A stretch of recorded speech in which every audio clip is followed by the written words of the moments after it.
Sergio's problem. What is it? Understanding Sergio's problem. Correct. Exactly.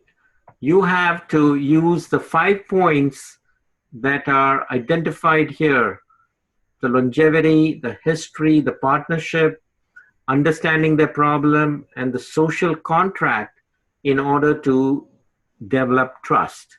So, why don't you act as Roberto, and what will you say?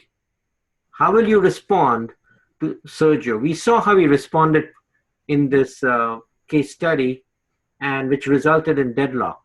But you become Roberto and just talk like you were Roberto.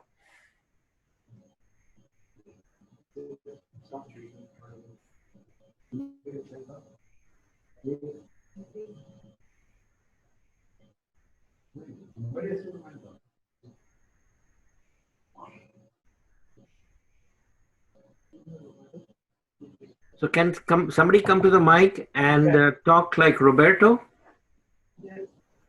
Okay. Yes.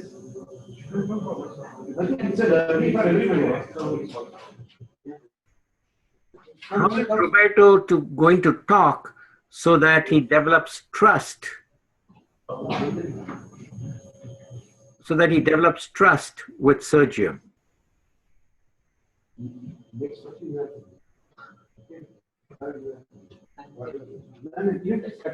Yeah, that's right.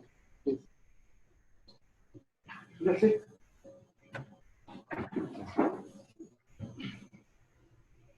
Yeah.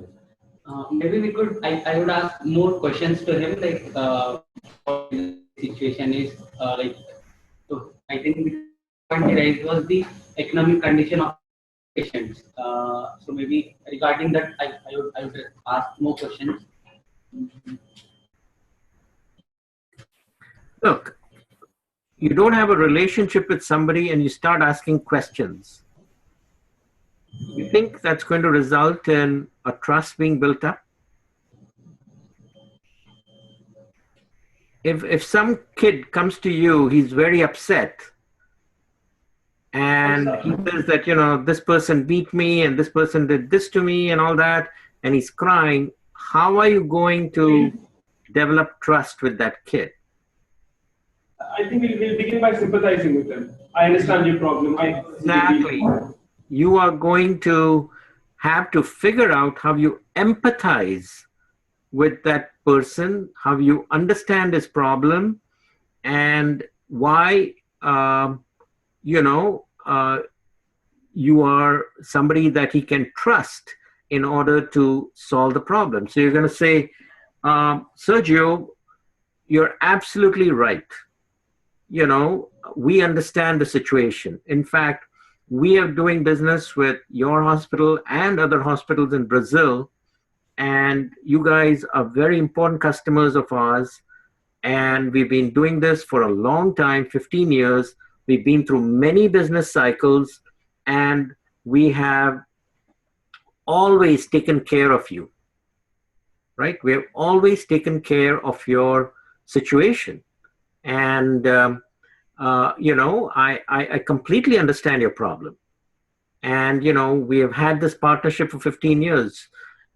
You guys have grown a lot. We have grown a lot.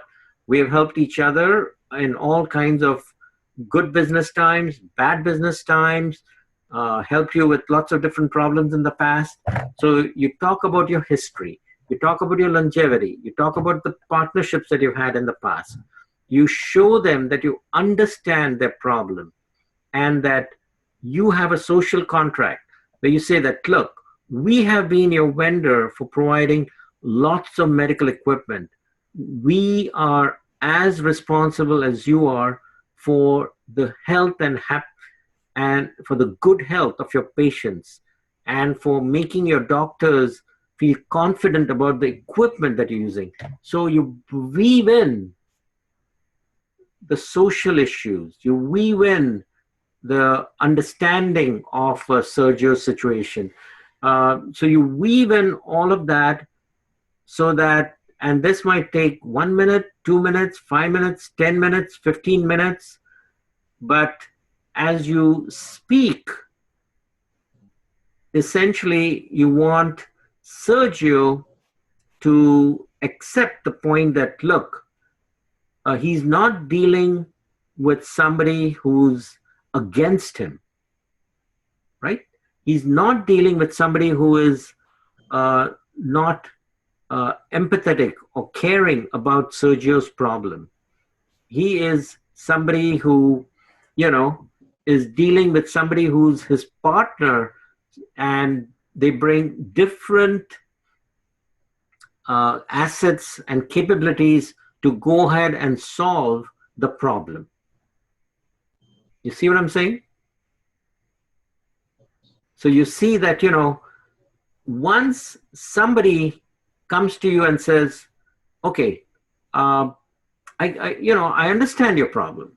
I understand, times are difficult. In fact, you can, because you did all this research before, you're already prepared with the history of the relationship between BOSI and the hospital, right? And all the other hospitals in Brazil. So you got a lot of anecdotes, you got a lot of case studies, you got a lot of relationship information to bolster and remind Sergio that, look, we are in this together. We've been doing business together for a long time, and we are in this together. It's not that, you're going to make me rich. I'm just by selling you this particular medical equipment is not going to make me very rich. If your patients basically start suffering because they don't receive the right equipment, we will be upset also.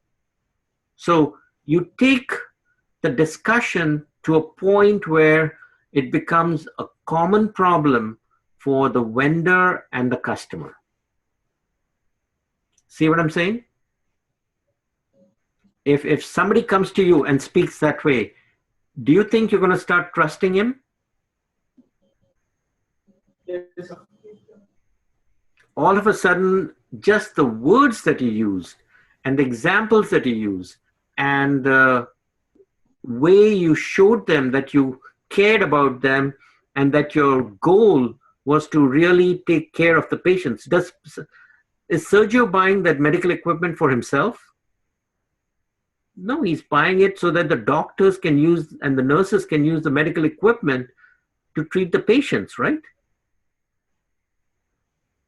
So basically, the whole idea is to see that the patient's health is taken care of as best as possible, and we realize that there are economic cycles can go up and down, but we cannot compromise on the patient's health. So let us figure out how, as a team, we can solve the problem. You see that all of a sudden now they're both on the same side, right?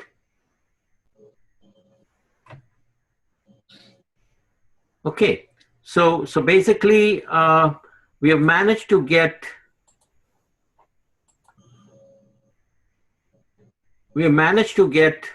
Sergio and Roberto trusting each other. So once they trust each other, now it is possible to start asking questions, because the answer has to be something different than just providing a discount, right? The answer cannot be giving the discount that Sergio is asking for. The answer is somewhere else, and we've got to find that somewhere else answer. So basically, now since Roberto has the trust, he can tell Sergio, what's your budget right now? What do you think your budget is going to be in 3 months' time? who else needs to approve this? You know, does the doctors have to approve this? If we decide, if we can get you a stripped down version of this medical equipment, which is cheaper, who has to approve this and authorize the purchase of that stripped down equipment? How willing is your test department going to be to test a new equipment that we come up with that will allow you to hit your cost goals? Now, how much product do you really need? Do you need to get all 100 pieces right now? Or can I ship you 10? And then 3 months from now, I ship you another 20. And then, you know, maybe we'll ship you more later on so that I can give you some discount on the first 10. But then for the future units, we can go back to the normal price. Can we do some compromise where I can sell you some refurbished medical units? You can see that, you know, now Sergio is listening and he's answering the questions. And as he answers the questions, Roberto can really understand what kind of a solution he can propose to Sergio.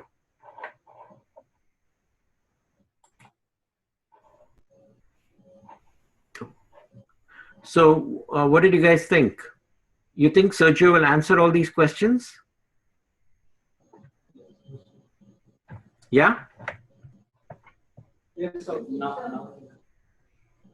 And you can, let's see, once you ask all the questions, he's going to answer all the questions because we are both trying to solve the problem together, right? Right. So now let's figure out, once you know all the different things like the budget, how much product he needs right now, who needs to approve it, can they qualify a new product, what is the timing of the deliveries that are needed. So once all of that comes along, now we are ready to start selling.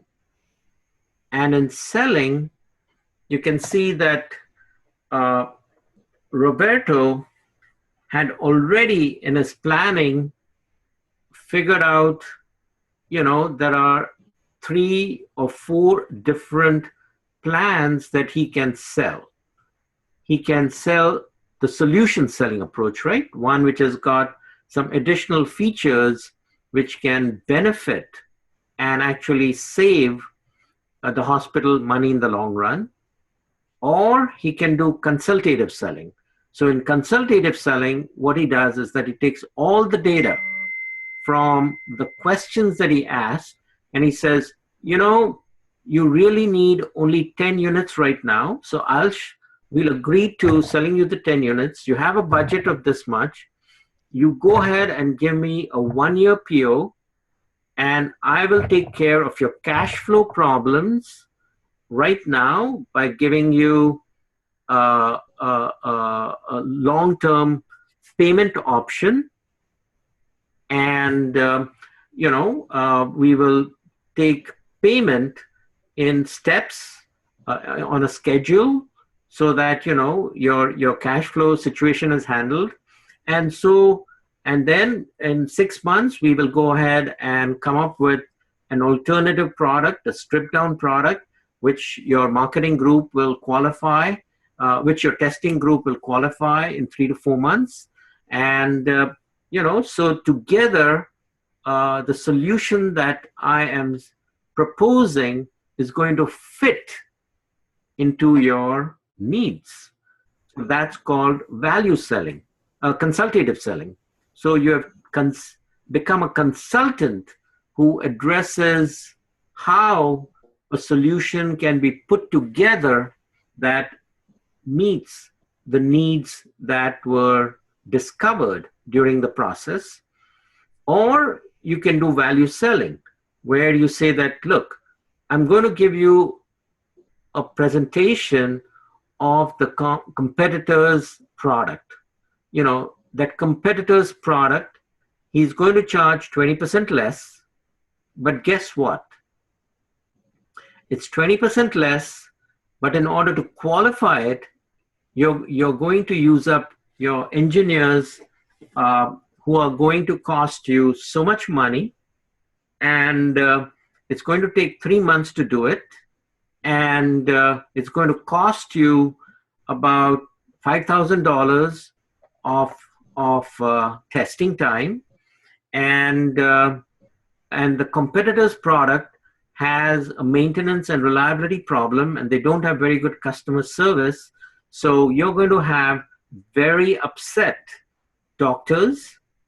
And, you know, we have talked to the doctors because, you know, they've been providing us testimonials for the quality of medical equipment that we have provided to them. And we know that the doctors are going to be unhappy. So, you know, you really should not look at the alternative, because, you know, really the true cost of using the competitor's product is actually going to be 20% more than you just buying the product from us. So in value selling, you basically go ahead and show Sergio that the option of switching to another competitor looks like a 20% cost saving, but in reality is going to cost 20% more because of all the hidden cost with getting a competitor's product qualified, and something that, you know, and there's potentially a lashback, a problem if the doctors don't like the product, and the nurses don't like the product and are critical of it, and if there's a reliability issue, and you give them a lot of supporting documentation that your marketing has provided to justify the value that you are charging for your product, right? So now,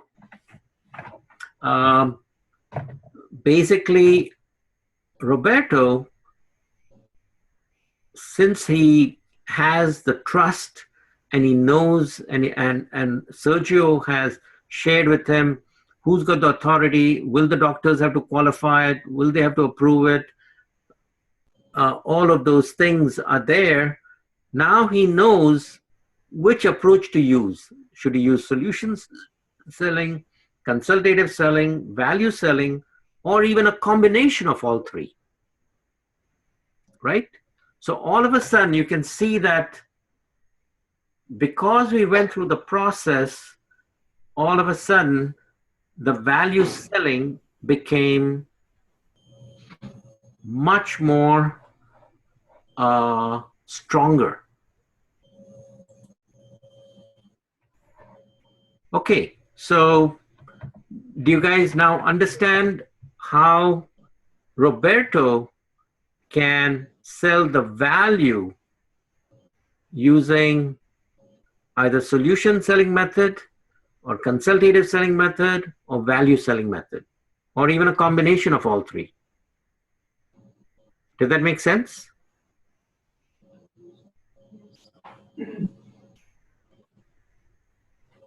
You think Roberto is going to succeed? Looks pretty good, huh? Yes, sir. Yes, sir. Okay. So once you've done the value selling, you go to point number 4, which is negotiation. You still have to negotiate, right? So basically you have to, your boss told you that, these guys are in hard times. We should probably, the most discount I'm willing to give is a 10% discount. But I do not want to lose the hospital business to a competitor and give a competitor a foot in the door. So worst comes to worst, you have to get the business at a 20% discount. So that's my walk. And clearly the opening offer is going to be no discount, right? Zero discount. So that was what Roberto typically would walk in with, right? Roberto would walk in. And basically, Sergio, his target or his target would be to get the same price of the competition's price, right? Which is 20% discount. And, he also knows that he's got to get testing, he's got to get approval from the doctors, he's got to get approval from the testing department. So maybe, 10% discount he's willing to take, right? So his target will be also just a 10% discount. And obviously his walk is going to be, hey, whatever price we were buying it before, we'll take it for the same price, right? So you can see that both of them have an opening, target, and walk. Does that make sense? So now, since you guys have been trained on negotiations, you are ready to negotiate. So you basically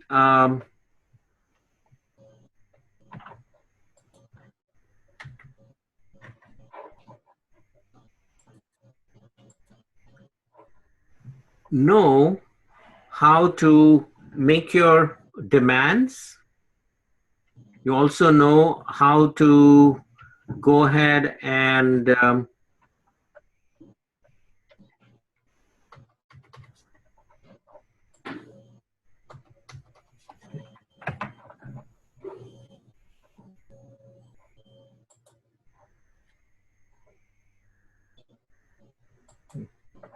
sorry.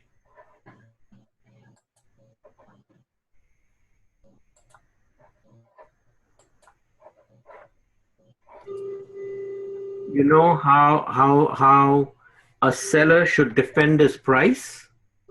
You know all the different defenses about how price should be defended. You also know how to figure out, what the motivators are for negotiators. You also know how power is built up. So, and finally, you know how to build your bargaining power, and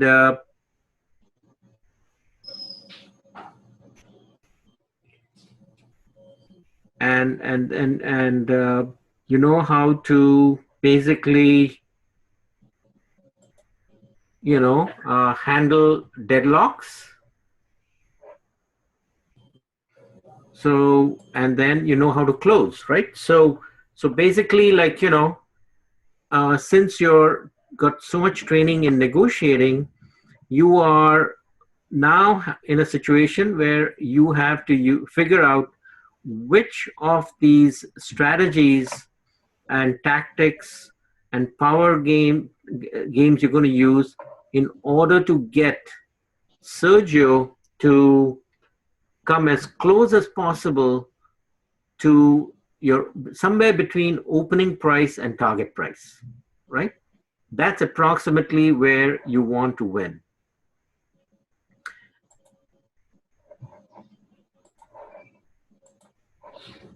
So coming back to this, so now we are going to go through some hard negotiation where you propose the solution and you've been negotiating. right? And some of the, and you've convinced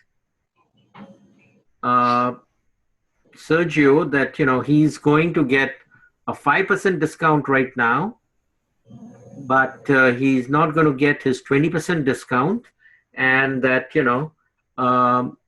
but he's going to have to give you a 1-year order, confirmed order, so that you keep the competition out for giving a 5% discount, right? So you figure out what you're willing to negotiate in the transaction. And once you've done your closing, you have to now communicate to Sergio that this was in fact a win-win deal, and that and then you've got to go ahead and write your memorandum of understanding, and go ahead and shake hands on this nice win-win deal. And now comes the important part.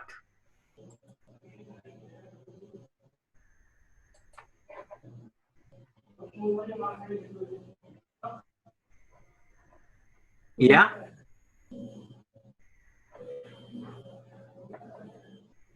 I don't understand. What was it? Oh, so there was ambient noise. Oh, ambient noise. Okay. So now, see what we have done. We have gotten all the data from the team. We developed 4 or 5 plans of action to put it out, and then you did a good job of preparing. You did a good job of selling, developing the trust, getting all the information, and then going ahead and deciding how you were going to sell Sergio. Then you negotiated the actual deal, a little bit of discount, close 1 year of order, get him to agree to qualify your new product where they would cost reduce or whatever, or you give the 5% discount so that they'll give you a PO for another product where you'll make up your margin. Whatever it is, you negotiate it, and then you write your memorandum of understanding, circulate that plan to both companies, and then make those action items priority for all in your company, execute the plan, beat the competition expectations, and circulate the successful resolution for everybody on both sides of the company. And the reason you want to do the last step is because you want to now create history that whenever there's a problem for the hospital, BOSI is willing to work and be creative and be empathetic and be caring about whatever the customer needs in order to succeed as a company, succeed as a hospital, but also make Sergio successful in the job that he's doing. And so you want to have a little party at the end of the event, maybe go ahead and we've taken everybody out to dinner, after we've had successful resolution of a problem. We've done lot. You can come up with the right thing to do. You can send everybody a box of chocolates. You can go ahead and send everybody a certificate. You can do all kinds of different things, but something tangible which would result in everybody remembering, or give a plaque to Sergio from the president of BOSI saying, thank you very much for being a partner in solving this problem. So whatever it is, you have to go ahead and celebrate the success and then have something tangible so that the next problem that shows up, you got more history of successfully solving problems in a mutually satisfactory fashion, in a win, and you are always looking for a win-win deal to run your event, right? Okay, so did you guys see how we brought marketing into the picture to do competitive analysis, product strategy, and all that stuff? We brought the team and the management into process to develop the walk, the offer, the target. Uh, we came up with negotiating strategy. We came up with the selling strategy. We came up with customer care. We came up with a way to have the foresight so that solving this problem together results in a stronger relationship and the creation of a more loyal customer. So see, you by giving discount, you think Sergio and the hospital would become more loyal? Would they become more loyal customer? Have you Not achieved? necessarily, sir. Huh? Maybe not because there's no relationship being built. Exactly. The relationship is not built because you are just reacting to the request. You're doing nothing to show intelligence in how you approach a problem. So you've gained no respect from Sergio. Do you see that? Yes, sir. When a vendor, just keeps giving discounts, he does not get respect from the customer, and the customer does not trust the vendor in the future. On the other hand, if you can solve the problem for the customer by developing trust, by getting information from the customer, solving the problem, proposing a solution that is sensible to solve the real problems of the customer, negotiating properly to create a win-win deal, and then executing the entire transaction in the right way. Now, what you've done is a very sophisticated way of working with your customer. The customer starts respecting you for your ability to solve business problems, not just a sales transaction, but a relationship business problem. And the whole idea of this particular course was to show you how to bring all of it together, how to bring everything together that you've learned in order to have a sophisticated way of doing business transactions. And if you do it like this, I can guarantee that you are going to be successful no matter what transaction you're doing. Because the approach that I've shown you is not just for discounts, it can be for any kind of problem. The approach is the same problem. And, the only thing that happens is that as time goes on and the more you use this approach to have a relationship, a problem-solving relationship with the other party, you just become somebody that they'll respect more and more. Now, as time goes on, hang on. As time goes on,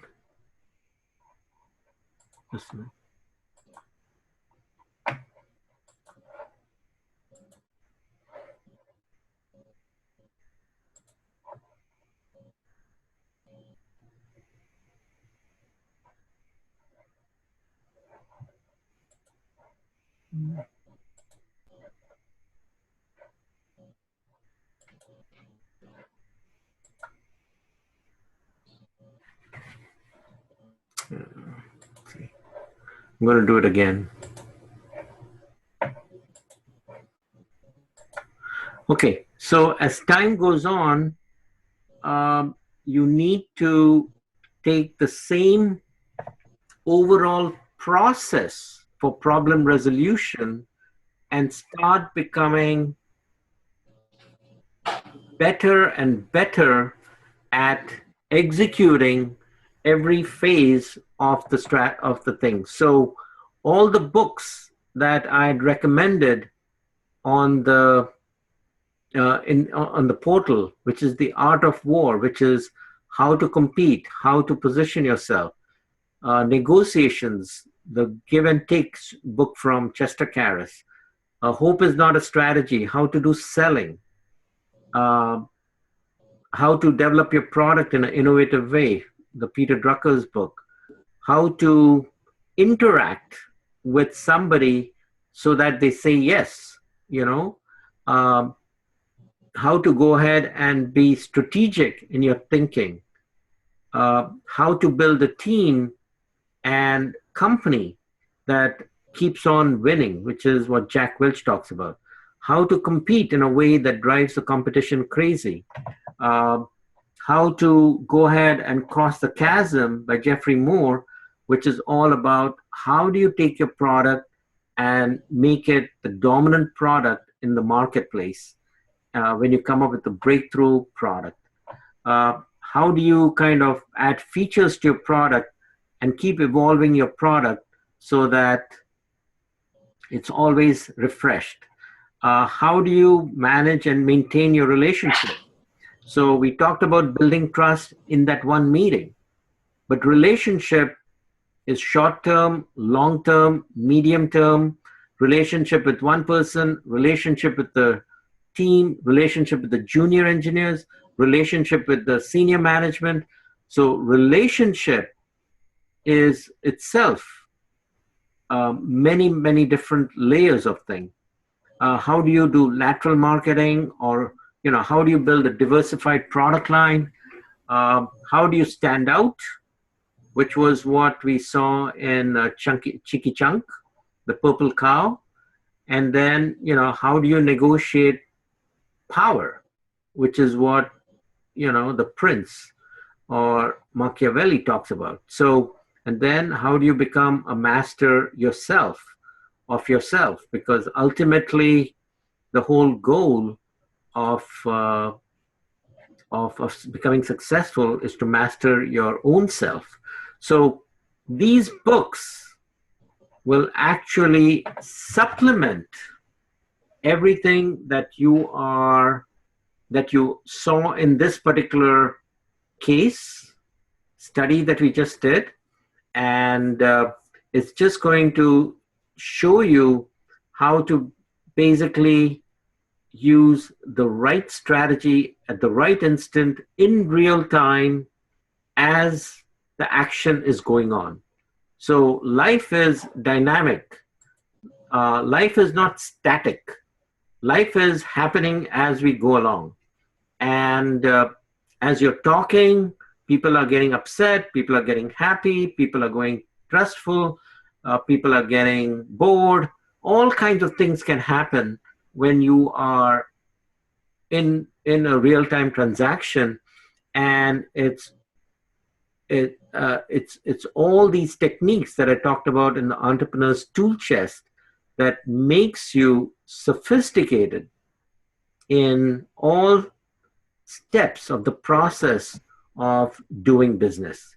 And I can tell you that those of you who, start practicing, because, you can't say, okay, let me look up my book on negotiation or my PowerPoint slides. There's no time to do that. It should all become a part of you as you get involved with the in the heat of the transaction. And so you do that, and I can guarantee you that there is no barrier to success. If you look at the best people that you see here, people like Andy Grove, Bill Gates, Larry Ellison, the Google founders, Jack Welch, all of these guys do have made all these tactics and techniques and something that is a part of them, that's a part of their personality, and that's why they are as successful as they are. so basically, like, that's what I wanted to show, that this entire course, you learned all of them separately. They all make some sense, but in reality, business is not one department at a time or one job function at a time. It's actually integrated. You have to bring everything together in real world transactions. Is that okay? Yes, sir. Yes, sir. Okay. Any questions, guys?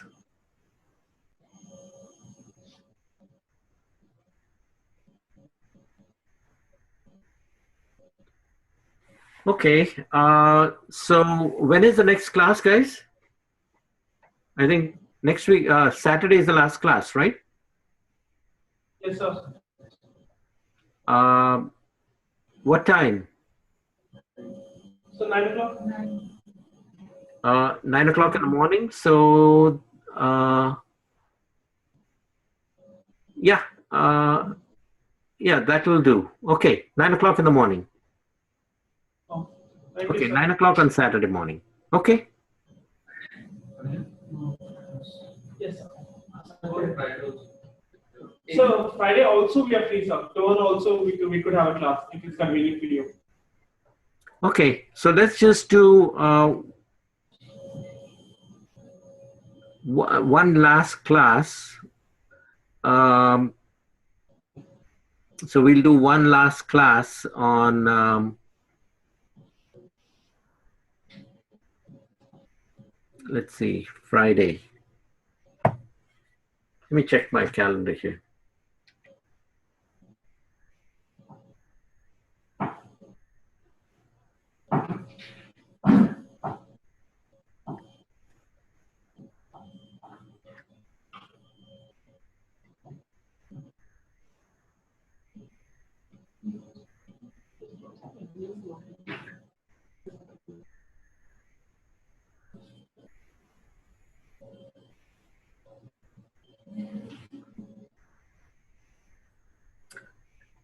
Okay, let's do it on Friday at. Can you do it at 8 a.m.? So one question. Yeah. You did mention last time that we would be doing negotiation with VCs. Would that be covered in the last class, sir? Negotiation with whom? With VCs, sir. With venture capitalists. Oh, yes. We can cover that. We'll cover that. Yeah. We'll cover everything about VC's term sheet and everything. Yes, sir. Yeah. So we'll do that. We'll talk a little bit about board of directors and everything. So we will do both of those things in the next class. So is 8 o'clock in the morning okay on Friday? Or you want to do 8:30 or 9 o'clock? So 9 o'clock is better, sir. Okay, so let's just do it 9 o'clock. I'll just change my calendar here.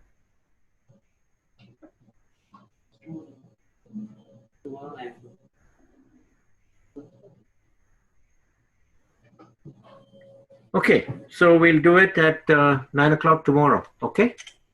Yes, sir. Okay, sounds great. Good. Thank you, sir. Thank you.